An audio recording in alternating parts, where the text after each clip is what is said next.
Correcto. Pues yo quisiera empezar esto pues respondiéndole al profesor Salgado, ¿no? O sea, en un momento yo quiero cortar tu libertad para decir lo que quieras, ¿no? ¿Sí? Solamente que hay que respetar el formato que nos dieron acá en este grupo, porque es la oportunidad y todos tienen ese tiempo para poder desarrollar todo lo que nosotros quisiéramos decir. No quiero cortarte porque no tengo miedo a lo que digas, ¿no? Sino que sencillamente hay que respetar el formato que está establecido. En segundo lugar, pues te agradezco que me vayas a defender, mano, porque pues si en esa época va a pasar, y muy seguramente va a pasar, ¿sí? Ojalá y tú con tu pluma me puedas defender en eso, ¿no? Te lo agradezco mucho. Bueno, voy ahora a continuación pues a tratar de desarrollar esta situación de pues la posibilidad de adopción por parte de las parejas de mismo sexo, ¿no?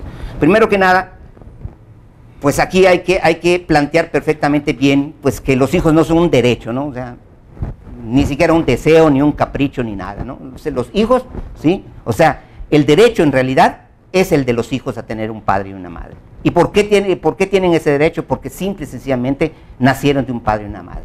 Y en el caso de la adopción, ¿sí? Es muy importante que el Estado vea que efectivamente este tipo de derecho sea protegido, ¿sí? Porque lo que perdieron los niños no son dos padres ni dos madres. Lo que perdieron estos niños, ¿sí? Es un papá y es una mamá, ¿no? Entonces eso es una cosa muy importante para poder entender nuestra posición al respecto. Ahora bien, pues el problema acá de fondo, sobre todo para cuando se habla de esta situación, es que los protocolos de la Suprema Corte de Justicia de la Nación, cuando hablan de juzgar este tipo de cuestiones, ¿sí? Dan la puerta de entrada a lo que nosotros llamamos, o que se llama en términos generales, los vientres de alquiler, y lo que sería en un momento dado la maternidad subrogada. Es decir, pues es una situación en la que pues dos parejas pues van a ir a decirle o sea, una pareja del mismo sexo va a ir a hacer un contrato con alguna persona, ¿sí? Para que en un momento dado esa persona pueda gestar, por así decirlo, a su hijo, ¿no? Y acá sí yo quiero decir algo en relación a mi profesión. O sea, yo soy médico especialista en ginecología y obstetricia, ¿sí? Y yo, ¿sí? Tengo la oportunidad de ver el desarrollo del embarazo, del parto y del puerperio, ¿sí? Y créanme que a pesar de que en forma natural es la única manera de poder perpetuar la especie, cuando el embarazo, el parto y el puerperio se complican, ¿sí? Hay que tener miedo, ¿sí? Y por esa razón en México hay es un problema todavía de salud pública que nos hace estar todavía en el tercer mundo, ¿sí? La muerte materna y la muerte perinatal es un problema de salud pública, ¿sí? Es decir, pueden haber muchas complicaciones y el embarazo evidentemente, ¿sí? En un momento dado puede complicarse. Y el problema que están planteando acá, y está abierta la puerta de acuerdo a los protocolos, ¿sí? El problema acá a plantear es qué repercusiones va a tener aquella mujer a la que se le contrata, ¿sí? Se le hace un contrato, ¿sí? Para que pueda gestar a un bebé. ¿Acaso no estaríamos mercantilizando al ser humano en ese sentido? Es decir, nosotros, ¿sí? Vamos a regresar a hace 2 o 3 siglos cuando se compraba a las personas porque eran esclavos, ¿sí? Acá también vamos a hacer de la mujer un sojuzgamiento y una herida en la dignidad de la mujer al considerarla de esta manera. Y esto está contemplado porque ya dio puerta de entrada la Suprema Corte de Justicia de la Nación para este tipo de situación, ¿sí? Y esto es de las cosas que me parecen muchísimo más graves. Es decir, hay una mercantilización de las personas en las que no se les respeta su dignidad, de esa dignidad de la que hablaban en un rato, no se les respeta, ¿sí? Porque se les va a hacer un contrato para que en un momento dado ellas pudieran gestar al hijo de una pareja, ¿sí? Que ni siquiera es su propia pareja la que quiere. Cuando una mujer se embaraza, en términos generales, ¿sí? Esa mujer lo hace y está dispuesta a correr todos los riesgos. ¿Por qué? Simple y sencillamente porque ama a su esposo, o simple y sencillamente porque ama a ese hijo que va a tener. Muchas gracias, doctor. Gracias.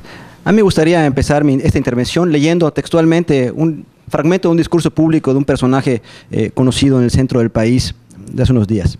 Él comentó: inviten a unos hombres y mujeres a una isla lejana sola, pónganles comida, medicina, pónganle todo y déjenlos que pasen ahí algunos años. Y en otra isla lleven a puros hombres y déjenlos que pasen también algunos años. Pasados unos 30 o 40 años regresen. Donde estaban puros hombres, lo único que queda son viejitos consumados, error, o algunos esqueletos. Y donde pusieron hombres y mujeres, van a ver un montón de chilpayates. ¿Qué dice la naturaleza? ¿Dónde está la vida?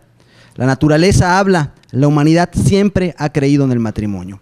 Este tipo de argumento es muy socorrido. De ninguna manera aquí estoy diciendo que el doctor Pinto o el señor Cardeña lo digan, pero es un argumento conservador muy utilizado, que lleva a pensar que la adopción es un derecho que está basado en los principios que imitan a la naturaleza. Si yo no puedo tener un hijo, si yo no puedo concebir un hijo, no tengo el derecho de adoptar un hijo. En primer lugar, ahora explicaré por qué esto es erróneo, pero en primer lugar, esto implicaría que yo no puedo tener una propiedad privada, un terreno, porque yo no puedo generar un terreno, y eso no tiene sentido. Pero no ese es el motivo por el cual la adopción de las parejas del mismo sexo debe ser permitida. No creo que debamos pensar en función del derecho de los padres o madres a adoptar un niño. Debemos pensar en función de los derechos del niño. ¿Tienen los niños el derecho a ser adoptados por parejas homosexuales? Y en ese sentido tendríamos que responder por qué sí o por qué no. Y si lo que queremos es el desarrollo correcto del niño, su capacidad, que desarrolle su capacidad de autodeterminarse como persona, que desarrolle capacidades humanas de relaciones sociales, intelectuales y todo lo que consideramos como una vida humana digna de ser vivida, debemos entonces revisar si en el marco de ese tipo de parejas es posible este desarrollo. Y ciertamente la Asociación Americana de Psiquiatras, la APA, el terror de todos los estudiantes, porque a partir de ella tenemos nuestras normas de cómo citar y cómo referencial, dice textualmente que está demostrado consistentemente que los niños criados por padres homosexuales presentan el mismo nivel de funcionamiento emocional, cognitivo, social y sexual que los criados por parejas heterosexuales. Si esto no fuera suficiente, también tendríamos que ver qué ocurre con los padres solteros. Hay hijos que crecen con padres solteros y que alcanzan ese desarrollo del que estoy hablando sin ningún problema. Y tampoco hay ningún estudio que diga lo contrario. La American Psychological Association, distinta de la APA, que es la de psiquiatras, dice que los miedos sobre niños de padres gay o lesbianas sexualmente abusados por adultos, condenados al ostracismo por los compañeros o aislados en comunidades exclusivas de gay o lesbianas, no han recibido ningún apoyo científico. Es decir, no hay ninguna evidencia que nos lleve a pensar que en el marco de un matrimonio homosexual, los niños no van a alcanzar este desarrollo, que me parece que es lo fundamental. Yo creo que todos los niños, todos los seres humanos, que en algún momento somos niños, por supuesto, tenemos el derecho de aspirar a esta vida, de autodeterminarnos, que no sean nuestras condiciones las que nos frenen, que seamos nosotros mismos en nuestra libertad si queremos frenarlos o si algo en nuestro interior nos lo impide, pero no la sociedad y no las condiciones en las que vivimos. Y en ese sentido, las parejas homosexuales pueden presentar un entorno de amor, de empatía, de bienestar material, de bienestar social, al igual que las parejas heterosexuales. ¿Qué criterios debemos seguir? ¿Deben para adoptar las parejas homosexuales? Pues si pensamos en función del derecho de los niños, me parece que sí. Ahora bien, por supuesto, al igual que las parejas heterosexuales o al igual que los padres solteros en Yucatán, para adoptar uno tendría que pasar una serie de pruebas que garanticen que así va a ser, que el niño va a tener ese entorno adecuado para su desarrollo. Y pues si esto es así, no deberíamos oponernos, tendríamos que estar pensando en el bien del niño. ¿Qué es, si tenemos todo ese beneficio del que estoy hablando, qué es lo peor que le podría pasar al niño? De acuerdo a algunos, no digo que el doctor Pinto, no digo que el señor Abraham, el niño se va a confundir, y por confundir se refieren a que el niño se va a volver homosexual. No hay ningún estudio que pruebe esto, ninguno en absoluto, porque de otra forma los hijos de parejas heterosexuales serían todos heterosexuales. Pero implica o lleva implícito esto un tinte homófobo, porque si estás considerando que confundirte es volverte homosexual, estás implicando que homosexual es malo. Gracias. ¿Cuál es la pregunta, perdón? ¿Deben o no adoptar las parejas del mismo sexo? ¿Por qué? Ok. También un poco aludiendo a lo que comenta el profesor Salgado, ¿no? Él presenta la adopción entre personas del mismo sexo como un derecho del menor. Aquí nuevamente regresamos al tema del modelo antropológico de la ideología de género. Para la ideología de género, la adopción de niños por parte de parejas del mismo sexo no es, en sus términos, respetarle el derecho al niño para tener dos figuras parentales, ¿no? La adopción es concebida como un instrumento más al lado de otros instrumentos para hacer posible lo imposible. Es decir, para que dos personas del mismo sexo puedan procrear. Se está invirtiendo el derecho, es decir, es el niño el que tiene el derecho. El niño no es objeto de derecho de nadie. Y la ideología de género hace esto.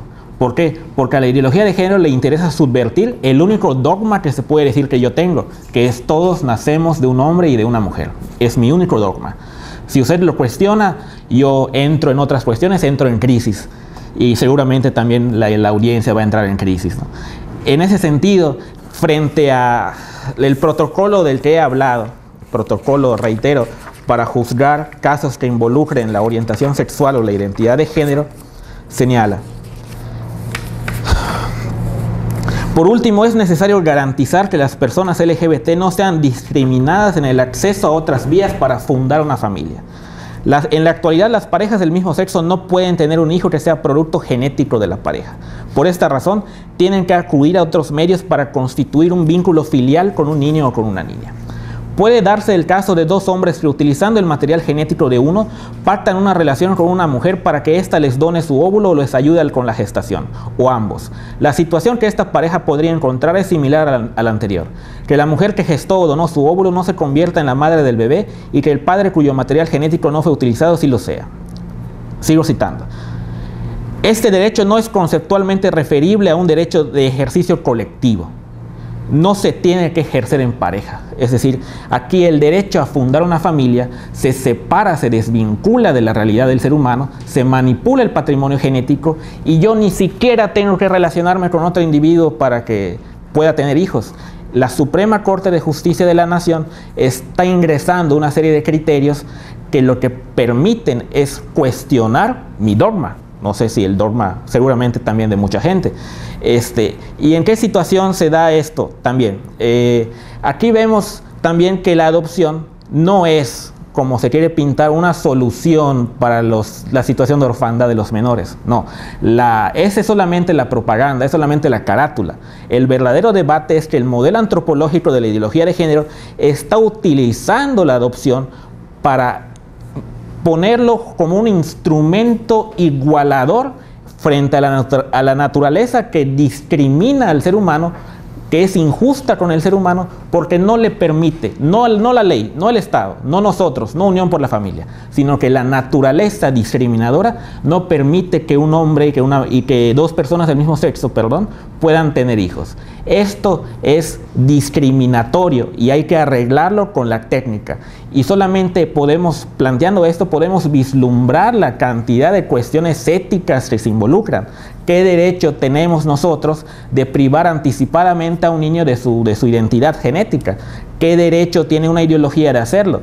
Y las cuestiones que se plantean también en torno al tema de la adopción, de los estudios que avalan la adopción entre parejas homosexuales, el tiempo no me va a dar para desarrollarlo, pero entran cuestiones de filosofía de la ciencia. Ninguno de esos estudios tiene un valor que pueda ser aprovechado en términos de estricta filosofía de la ciencia. Ya en otra oportunidad desarrollaré quizás, sí, me refiero, no digo que los estudios no existan, me refiero a que el esquema filosófico en el cual encuadran los estudios es bastante cuestionable para sustentar lo que supuestamente sustentan. Y seguramente lo desarrollaré en otra ocasión por texto, ¿no? Ya no se me ocurre qué más decir. Sí, hay varias cuestiones que aclarar. Primero, un argumento recurrente de quienes están a un lado de mí es la ideología de género. Y creo que hay que aclarar que no todos quienes estamos a favor del matrimonio igualitario compartimos esta ideología de género que parte de un ideal de hombre asexuado, tal como lo escribieron en alguna ocasión quienes me acompañan. La identidad de género no es una identidad asexuada, es una serie de roles, una serie de normas, de valores que van acompañados a un determinado perfil social. Por ejemplo, una identidad de género de mujer de hace 2 siglos era que la mujer solo debía estar en su casa, y eso hasta se podía volverlo deseable porque era una cuestión de identidad de género, no es identidad sexual, no es lo mismo. Las identidades de género han cambiado muchísimo a lo largo de la historia también, ¿no? Es decir, ya ahora pues las mujeres pueden estudiar, pueden trabajar, pueden hacer lo que quieran, ¿no? O al igual que el hombre, y en ese sentido hay un cambio en la identidad de género. Y también ahora lo que se discute mucho más es el cambio de la identidad de género masculina, es decir, que los hombres ya no solo seamos esa actitud de proveedores, de muy machines, que siempre tenemos que tener el éxito, la razón en los debates, etcétera, y cosas así, ¿no? Es decir, ser mucho más humilde, ser mucho más... hay un cambio en las identidades de género, y eso hay que aclarar. No es lo mismo ideología de género, que no comparto, y creo que nadie serio en la academia lo comparte, al menos no en la antropología, y la discusión de género, que es diversa, la perspectiva de género, de lo que es las identidades de género, etc. Esa es una cuestión. Hay una diferencia muy importante en lo que señala el doctor Pinto con respecto a un regreso hace siglos a la esclavitud. Hay una diferencia fundamental. La mujer que decide alquilar su vientre no está siendo obligada a hacerlo, y esa es una cuestión fundamental. Es algo con consentimiento. No era con consentimiento, no le decía, ay, ¿quieres ser esclavo tú? No era así. Muchas veces eran por conquista, por guerras, por otras formas de dominación y de imposición de una sociedad sobre otra. Aquí es algo que se le ofrece completamente la libertad a las personas. Si quieren hacerlo, pueden hacerlo. Si no quieren hacerlo, no lo hagan. No hay una imposición. Lo peligroso de la colonización de las conciencias, como señalan también, son casos, por ejemplo, como el nacionalsocialismo, ¿no? Es decir, tenemos un ideal de raza, un ideal de familia, y ese lo imponemos a todos, y al que no le guste, o pues lo sacamos de Alemania, o los mandamos a los campos de concentración, o los matamos. Es decir, eso sí es una colonización ideológica de las conciencias. El ofrecer una alternativa más a las personas para que puedan formar una familia no es una imposición. Nadie le va a decir, ni a usted, ni a sus hijos, ni a nadie, que ahora van a tener hijos así. Esa es la única forma. Ya no pueden hacerlo por la procreación más tradicional. Y antropológicamente, a propósito de este supuesto antropológico, de este modelo antropológico, la realidad es muchísimo más diversa que este panorama de hombre-mujer que se casan, procrean y tienen hijos. Y he escrito varios ejemplos, varios casos, cito de nuevo uno, pero son múltiples, estudiados por antropólogos en todas partes del mundo, de una mujer que se casa con un hombre muy joven, bebé incluso, en Siberia, porque con esa persona va a tener ciertos derechos cuando el hombre crezca. Su pareja, a través de la cual procrea otro hijo, es otra. Es decir, se le autoriza a tener otra pareja. Y la mujer cría a su esposo y a su hijo. Eso tiene una lógica en esa sociedad donde, por ejemplo, los hombres se dedican a cazar y mueren muy jóvenes por el alto riesgo de la actividad de cacería en temperaturas extremas. Entonces hay lógicas sociales que son las que van rigiendo las normas del matrimonio, las normas de la procreación, las normas de la herencia. Efectivamente, nacemos de hombre y mujer, pero nadie está cuestionando que ya nos debamos de nacer de hombres y mujeres. Eso hay que entenderlo. Quienes están a favor de los matrimonios igualitarios no están diciendo que ya los hombres y las mujeres ya no se casen, que ya no tengan hijos, que ya no los procreen de la forma que ustedes quieran. Está abriendo posibilidades para otras personas que, si decimos es una modificación de la naturaleza, pues estaríamos de nuevo un sapiens menos. Es decir, el hombre constantemente ha transformado su naturaleza.